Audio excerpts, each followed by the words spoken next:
Unit 6A. I'm going to skip the other couple in there. Let's just go right to 6A. There's 700 rifle tags in there. You have a pretty good chance of drawing this tag under 10 points. And I mean, I would say you're pretty much guaranteed if you have 10 points, but even in that 5 to 10 range, you're pretty much and you're looking good in that category. It's a great place to hunt elk. It has a huge elk population year round. 700 tags is a ton of tags. Expect an absolute war zone. It is a great place to kill a bull. It is a great place to kill a pretty good bull. I mean, 6A kind of gets a bad rap in some regards just because of how much hunting pressure is there. There is people everywhere. When you drive 2 to 3 hours on the worst road that you can ever imagine, and you think, wow, I'm in the middle of nowhere, nobody's gonna be up here, and then all of a sudden you pull up and there's a camper right there. And you're like, how in the heck did they get this camper all the way back in here, or a camp, or 5 quads, or another truck? So the hunting pressure is severe in 6A, but keep in mind, it's for a reason. There is enough elk to support that hunting pressure. And what I would expect elk quality in that unit would be in that 300-inch bull range. If my clients draw a tag in that kind of a unit where there's a lot of hunting pressure and a lot of elk, usually it is that 300-inch type class bull that you're looking for. That doesn't mean there isn't 330, 350 plus bulls. There absolutely is, but I want you to be informed with what to expect to see.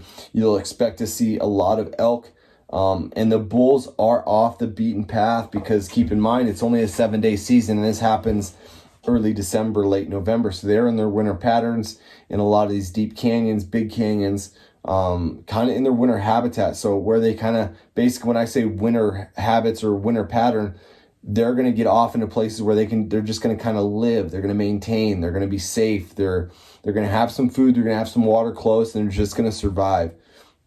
They're not going to be up and hanging around a ton of cows. The bigger bulls typically won't be with the bigger cows in units like 6A. So 6A is also a pretty diverse unit. I would say it's primarily, though, junipers. It's junipers in big canyons. There are some thick pines when you get up on that northern half of 6A that kind of borders 5B and close to Flagstaff. You are just hunting pines, so expect to glass this unit.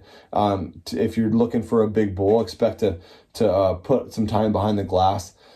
And you know, it's an overall good unit. It's a good place to start. You know, if you have like 8-9 points or 7-8 points, whatever, and you're like, hey, I just want to go elk hunting. I want to shoot a bull elk. I want to shoot something that, you know, if your goal is that 300 plus bull and you're physically fit and you're capable and you've got a firearm that's capable of taking 500-yard shots, then it's a fantastic choice for you.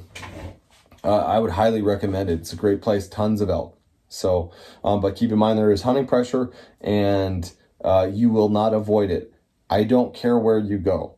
You will not avoid it. And I can have some arguments with that. People say, well, you just got to get off a mile from the road or go in a such and such wilderness area. Yeah, you'll still see people. So anyway, that's my 6A. You know, overall overview. If you have any questions on 6A, give me a holler, shoot me a text, send me an email. I'd love to fill you in. If you draw that tag and you're looking for help, again, no problem. Just call me. If we don't have a spot or whatever it is, I have a lot of buddies and outfitters and guides that I would highly recommend. Because keep in mind, I've said this before, I am not the only guide in Arizona. I'm not the only quality outfitter in Arizona. There's a lot of very, very good outfitters and guides that do a great job every single year with these elk hunts. And I just want to be a resource for anybody that watches this video and just upfront and straightforward with you guys.